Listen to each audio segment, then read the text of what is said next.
Essa é a nossa quinta mensagem na série A Identidade do Servo de Deus, que é uma exposição do Evangelho de Marcos. Na semana passada eu compartilhei com vocês a história de quando Jesus vai para Cafarnaum e lá entra numa sinagoga acompanhado de seus primeiros discípulos. Também lá, um indivíduo possesso de um espírito imundo demonstra conhecer Jesus tanto sua humanidade quanto a sua divindade. Ele tanto diz Jesus de Nazaré quanto o Santo de Deus.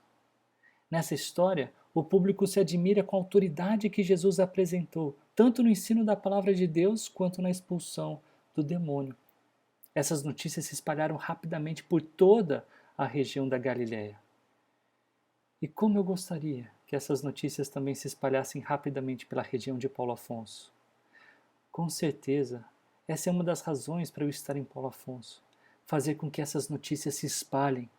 Não é meu trabalho convencer as pessoas sobre Jesus, sobre o valor da morte dele, sobre o significado da ressurreição dele.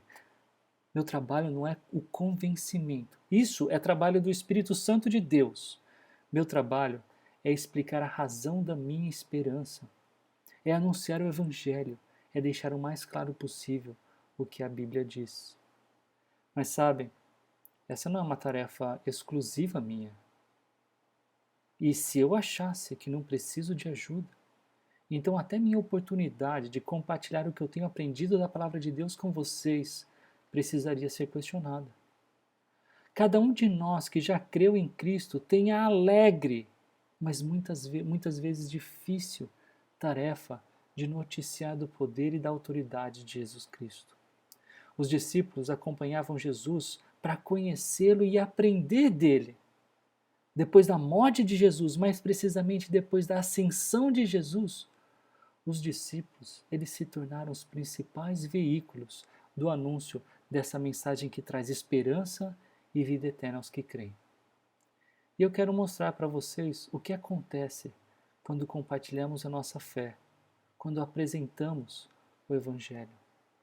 Quero mostrar para vocês com uma perspectiva histórica. E eu peço para que não se atentem às quantidades das religiões aqui. O foco é mostrar o que acontece quando compartilhamos as nossas convicções, a nossa fé. Nascimento de Krishna, hinduísmo. Nascimento de Abraão, judaísmo. Conquista de Canaã,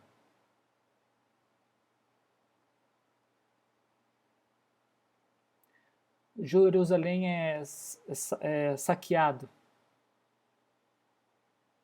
Nascimento de Buda. Budismo e hinduísmo embaixo.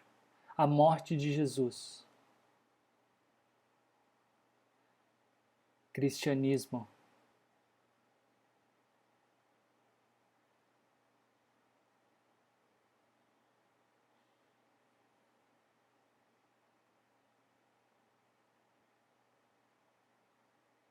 Nascimento de Maomé.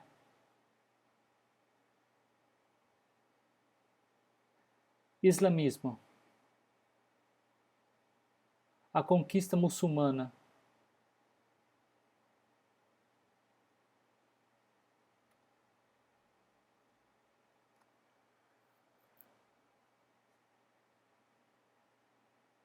Reconquista, as cruzadas.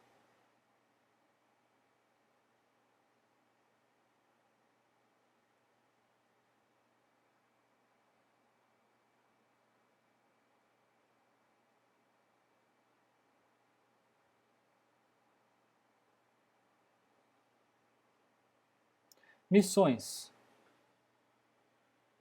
a expansão do cristianismo.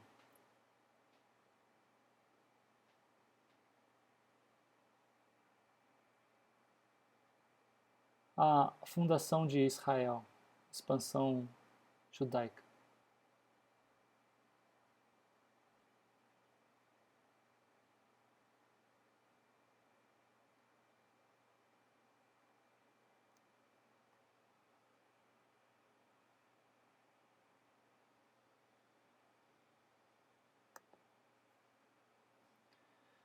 Como eu disse, eu adoraria ver essa mesma notícia do versículo 28 do primeiro capítulo de Marcos sendo dita a respeito de Paulo Afonso.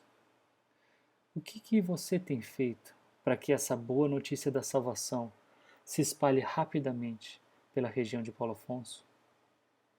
Existem várias razões para alguém que se diz cristão não compartilhar da fé, não testemunhar da salvação oferecida por Cristo. Medo, vergonha e ignorância estão entre as principais razões. E entre as piores justificativas, com certeza está o eu não tenho tido oportunidade. Na semana passada, eu lhes convidei para participarem de um grupo de discipulado, se lembram? Aliás, eu fico muito contente pelas respostas positivas sobre o desejo e a possibilidade de fazer parte de um grupo de discipulado. E se você não estava aqui na semana passada e tem o desejo de fazer parte de um grupo de estudo bíblico pequeno, de no máximo 4 pessoas, para caminharem juntas durante algum tempo, aprendendo e vivendo a vontade de Deus. Não vai embora daqui sem antes falar comigo, tá ok? Eu terminei o nosso tempo na semana passada com esse slide, dizendo que um dos temas principais do livro de Marcos, do Evangelho de Marcos, é justamente o discipulado. Os discípulos de Jesus, eles estavam com Jesus, quando ele entrou na sinagoga. E viram e ouviram o que aconteceu por lá. Eles tiveram, segundo apresenta Marcos, a primeira impressão da verdadeira identidade de Jesus, que mostrou a sua autoridade no ensino e contra Satanás e sua tropa. Eles saíram da sinagoga quando Jesus também saiu, como diz no versículo 29, veja. Logo que saíram da sinagoga, foram com Tiago e João à casa de Simão e André. Mais uma vez, o texto enfatiza a coletividade. Eles saíram, eles foram, todos eles foram à casa de Simão e André. Lembre-se que Simão é Pedro, é o apóstolo Pedro. Era bem provável que a casa de Simão e André fosse próxima da sinagoga. E um aspecto relevante para pelo menos agora somente citar é que a forma como Marcos nos conta a história significa que ainda era sábado.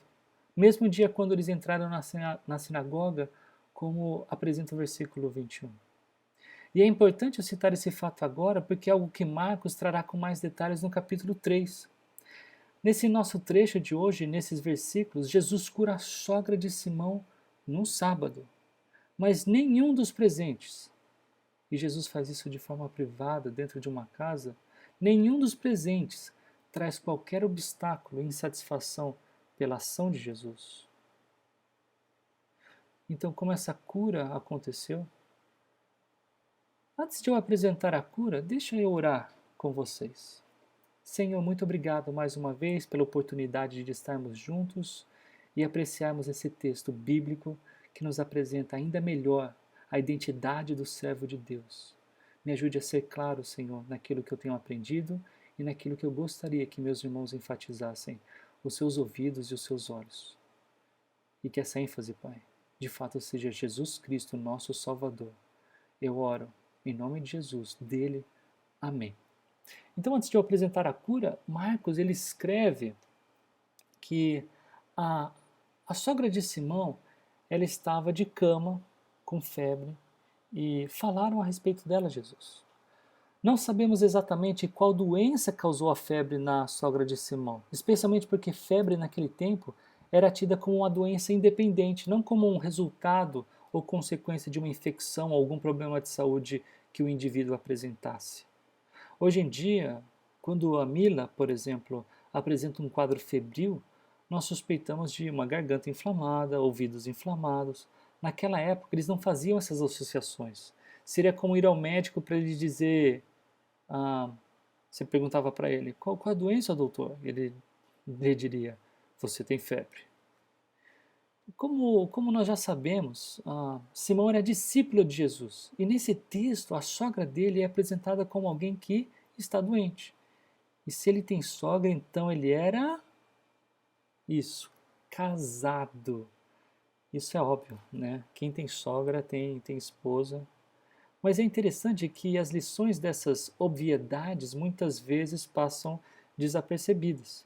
Nesse caso, talvez todos nós, talvez influenciados pelo sistema teológico mais difundido no Brasil, da Igreja Romana, associamos devoção a Deus a ser solteiro ou a nunca se casar.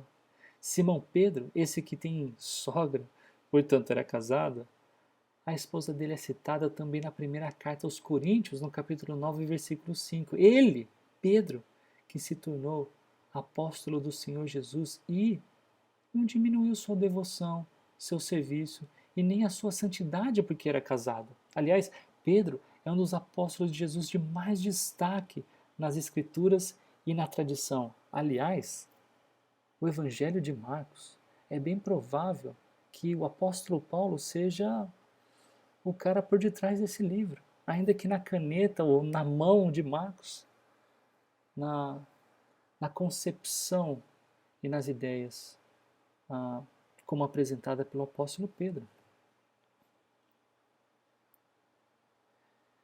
Então, tomem cuidado para não achar que a condição de um solteiro, no que tange a qualidade de discípulo de Cristo, é melhor do que a de um casado. Isso não é verdade. O que é verdade é que alguém solteiro não possui as responsabilidades que alguém casado tem. Isso não significa, como eu disse, ser menos discípulo. Tanto alguém casado quanto alguém solteiro possui condições de igualmente servirem a Deus, nenhum deles sendo mais santo do que o outro por causa disso. Então, voltando ao foco do texto, Marcos diz que alguns dos discípulos, se não todos, falaram da sogra de Simão para Jesus. Afinal de contas, eles já tinham vivenciado a autoridade que tinha, ou seja, o poder que nele, em Jesus, havia.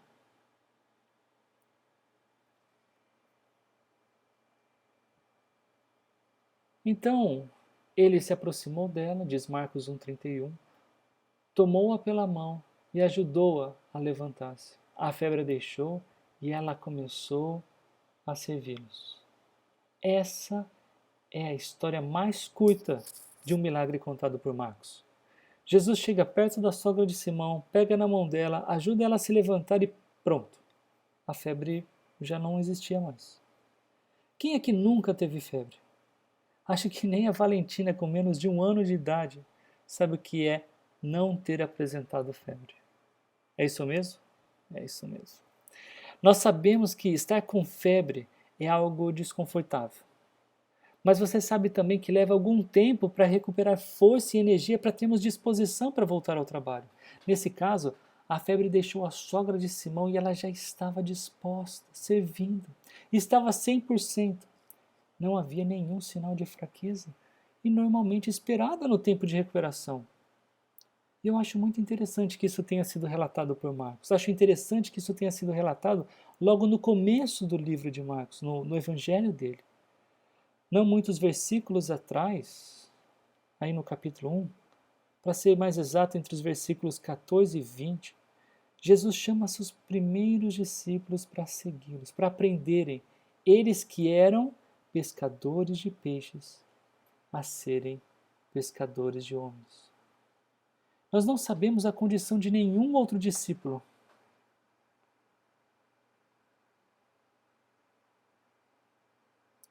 Se casado ou solteiro. Sabemos somente a respeito de Simão. Algumas vezes eu já imaginei o que significava para as famílias dos discípulos terem esses homens por algum tempo viajando, fora de casa. E essa passagem responde uma preocupação que eu já tive. Como essas famílias eram supridas? Em especial Simão, ele possivelmente começa a entender que esse Jesus era ainda mais poderoso do que ele tinha notado na sinagoga. É possível que essa história tenha sido exemplar para os discípulos, aqueles que já estavam com Jesus, no que tange o cuidado de Deus pela vida das famílias deles. Jesus não chama os discípulos e os deixa descuidados. Jesus chama e cuida de tudo o que é necessário para que cada um que ele chamou cumpra a sua função no seu reino, no reino de Jesus, que, como vimos, havia sido inaugurado.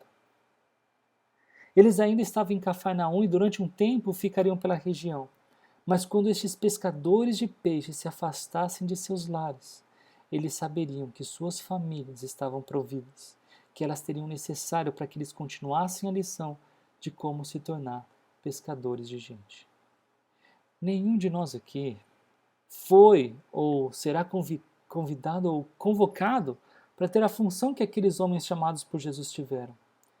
Isso foi exclusivo para eles. Nenhum de nós será chamado por Deus para nos tornarmos apóstolos de Cristo. Apesar do que ouvimos hoje, apóstolo como foram os discípulos de Jesus, somente os que foram discipulados diretamente por Cristo. O que podemos ser, o que devemos ser, todos nós, pescadores de gente. E sem medo que seremos abandonados por Deus. O trecho que estamos verificando hoje é algo exclusivo para os discípulos de Cristo. Mas veja a promessa de Jesus relatada por Marcos, mais adiante, no capítulo 10, versículos 29 e 30. Ninguém que tenha deixado casa, irmãos, irmãs, mãe, pai, filhos ou campos por causa de mim e do Evangelho, deixará de receber 100 vezes mais, já no tempo presente, casas, irmãos, irmãs, mães, filhos e campos, e com eles perseguição, e na era futura, a vida eterna. Em 2010, eu deixei Campinas, São Paulo, para servir a Deus na Paraíba. Eu não tinha casa própria, mas deixei lugares especiais. Deixei uma irmã, além das várias irmãs e dos irmãos que não eram de sangue, feitos pela amizade, confiança e unidade. Meu único filho, na época, me acompanhou. Deixei minha mãe e meu pai, de quem eu sinto bastante saudades. Eu fiz isso por causa do Evangelho. E não digo isso em tom de arrependimento, muito menos em tom de quem quer receber uma coroa de louros dourados, de arrogância. Eu digo isso para ilustrar que eu já comecei a receber o que Jesus prometeu. Ainda que eu sinta que minha mãe e meu pai sejam insubstituíveis, eu percebo como pessoas daqui muitas vezes desempenham os papéis deles, dos meus pais, da minha irmã, na minha vida e na vida da minha família. A proximidade de alguns de vocês conosco é visivelmente o cuidado de Deus por nós. E a possibilidade de vivermos numa casa onde podemos receber amigos e amigos para estudar a palavra de Deus também é parte desse cuidado. Nenhum pescador de peixe que deixar seu meio, seu mar por causa de Jesus e do Evangelho, ficará sem receber, a partir desta presente época, as bênçãos consequentes de se tornar pescador de gente. Então o texto de Marcos diz ainda no final do versículo 31 que a sogra, a febre acabou de deixá-la e ela começa a servi-los. Esse é um ponto interessante, essa resposta, essa atitude da sogra de Simão, assim que foi curada. Ela começou a servi-los. Não pense que isso tem qualquer conotação de depreciar a mulher. Ela é a mulher que está servindo. Pelo contrário, essas mesmas palavras, ou essa mesma palavra que traduz aqui servi-los, foi usada para descrever os anjos que serviram a Jesus no deserto quando ele foi tentado. Também é a palavra-chave que descreve a característica de alguém importante. Lá em Marcos 10, versículo 43, quem quiser tornar-se importante entre vocês, deverá ser o quê? Servo. Nesse texto de Marcos 10, o próprio Jesus diz que ele, mesmo sendo quem ele era e é, o Deus em carne e osso, ele veio para servir, não para ser servido. Então a sogra de Pedro e Simão é apresentada como um exemplo de alguém que se beneficiou do poder de Cristo e por isso entendeu que deveria servir. Preste muita atenção nisso. Ela foi curada para servir. Ela não serviu para ser curada.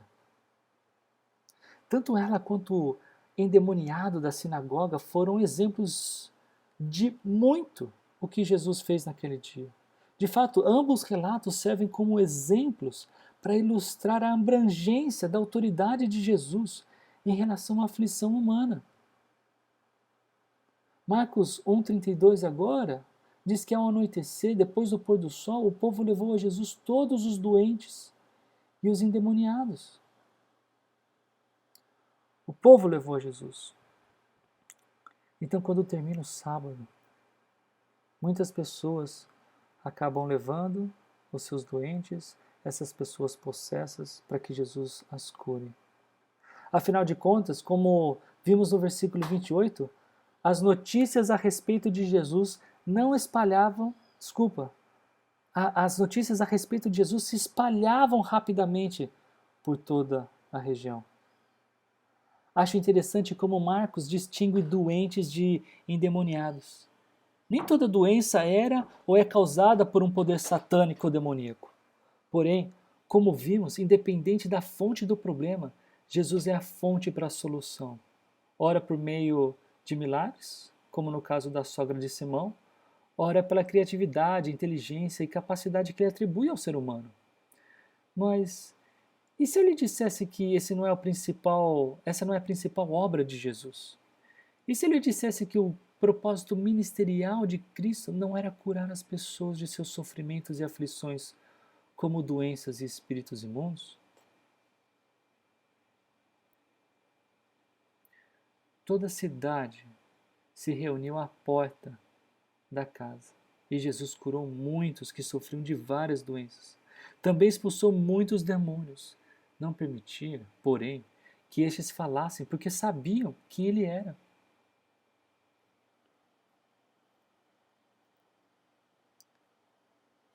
Ainda assim, a fama de Jesus só crescia. E como de alguém que efetivamente curava várias doenças e expulsava demônios. Jesus estava ficando famoso. Ele já era muito popular como um grande curador de doenças e alguém que expulsava demônios.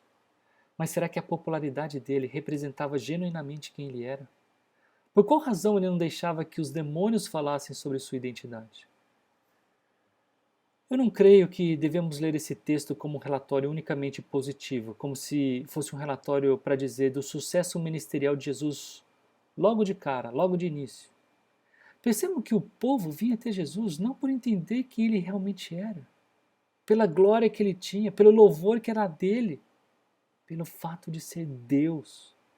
Elas vinham por causa dos rumores que escutaram sobre ser Jesus um milagreiro, alguém capaz de curar doenças e expulsar demônios. Jesus veio, como dito no versículo 15, para apresentar o reino de Deus e convocar pessoas ao arrependimento, ou seja, para que mudassem suas opiniões, para que percebessem que eram pecadores e precisavam de um Salvador.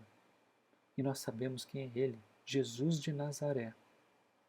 Ao invés disso, ou seja, ao invés de arrependimento, as pessoas nesse contexto buscavam alívio para suas dores e aflições. Meramente isso.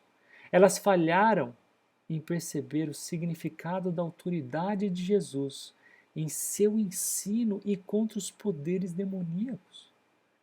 Claro, compassivo como Jesus era e é, ele cura aqueles que lhe procuram, mas esse não é o seu propósito principal. E eu não estou dizendo que ele não deveria aliviar o sofrimento das pessoas. O que eu estou dizendo é que o principal objetivo de Jesus é um alívio eterno, não um alívio temporal. É um alívio eterno para o sofrimento humano, não um alívio temporal. O alívio temporal deveria e deve ser observado como características que autenticam o ministério de Jesus. Oh, é aquele que é capaz de ensinar com tamanha autoridade, aquele que é capaz de expulsar demônios como ele faz, aquele que cura como fez com a sogra de Simão. Esse, com tamanho poder, somente pode ser o Messias, o ungido de Deus prometido conforme os profetas do passado. Então, de novo, por que ele não permitia que os demônios dissessem quem ele era? Uma resposta mais adequada a essa pergunta será melhor vista quando chegarmos no capítulo 8 de Marcos. Por agora, entendo que a resposta a esse assunto é bastante complexa e não é diretamente respondida por Marcos em seu livro. Então, sobrevoando a questão, eu diria que tem 3 argumentações plausíveis e uma não exclui a outra. A primeira possível razão, ela está associada ao significado de Messias. Os judeus, eles tinham a expectativa de que o Messias lideraria seu povo para libertá-los da opressão romana. E nesse cenário, se isso fosse divulgado, Jesus poderia ser compreendido como um inimigo de Roma, um adversário iminente contra os Césares. Os Césares são os imperadores de Roma, um por vez. Uma segunda possibilidade é a descrição do Messias como o servo do Senhor, como diz em Salmos, como diz também em Isaías. Aliás, Mateus é quem detalha isso no capítulo 12, a partir do versículo 15, no evangelho dele, porque quando ele responde essa questão do porquê Jesus não permitir que os demônios falassem a seu respeito, Mateus faz uma citação de Isaías, tá? Bem no trecho onde fala a respeito do servo do Senhor. Então, uma característica do servo do Senhor. Em terceiro lugar, somente depois da morte consumada de Jesus é que seria possível dizer verdadeiramente quem Jesus era. Antes disso, as ideias eram prematuras. Então, esse Jesus que os demônios sabiam quem era, mas o povo começava a conhecer, ele de madrugada, quando ainda estava escuro, ele se levantou, saiu de casa e foi para um lugar deserto, onde ficou orando. Marcos, ele registra 3 momentos de Jesus orando em seu livro, e esse é o primeiro desses 3 momentos. Todos esses momentos são noturnos e em lugares de solitude. Também todos eles são momentos em que Jesus estava diante da possibilidade de perder o foco do propósito da sua missão na Terra. Em outras palavras, momentos de oposição ao mistério de Jesus. Ao ministério de Jesus. Mas que oposição Jesus tinha ao seu ministério aqui, nessa história?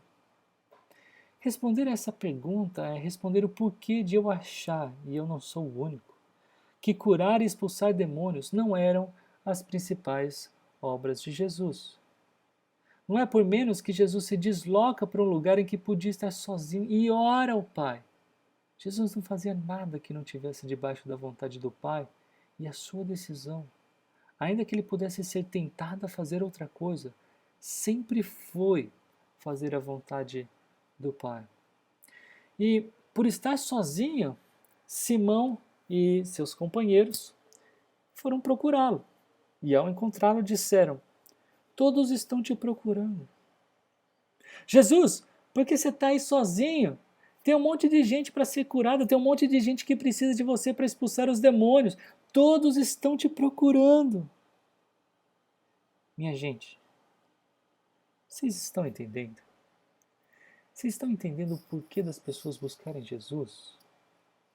Deixe-me ilustrar com outra situação, mas agora como relata o apóstolo João. No capítulo 6, versículos 1 e 2, ele escreve: algum tempo depois, Jesus partiu para outra margem do mar da Galiléia, ou seja, do mar de Tiberíades, e grande multidão continuava a segui-lo, porque viram os sinais miraculosos que ele tinha realizado nos doentes. Não são poucas as comunidades cristãs que vivem oferecendo milagres para encherem seus espaços. Pessoas querendo aliviar ou sanar seu sofrimento, e isso é humano, isso é desejoso, é inerente de quem nós somos. Elas acabam buscando um Jesus milagreiro ao invés de um Jesus que morreu em nosso favor, no nosso lugar, para perdoar os nossos pecados, ou como expiação, como algo que apaga a nossa culpa perante Deus. Fazer milagre faz parte do ministério de Jesus, e eu creio que ele ainda opera milagres. Todavia, os milagres não são apresentados na Bíblia como um fim, mas como um meio. O meio de saber exatamente quem é Jesus. O meio de entendermos, ou para entendermos, a identidade do Cristo e nele crer. E voltando ao nosso texto, Ao afirmar para Jesus que todos estavam lhe procurando, Jesus responde: vamos para outro lugar, para os povoados vizinhos, para que também lá eu pregue. Foi para isso que eu vim. Por que Jesus não atendeu o pedido de seus discípulos? Por que Jesus não ficou com a multidão que crescia no desejo de tê-lo presente em seu meio? As pessoas e os discípulos não percebiam que toda a autoridade que Jesus tinha, todo o poder que Jesus tinha, não era meramente para curar as pessoas e expulsar demônios. Pregar era parte da sua principal missão. Pregar o quê?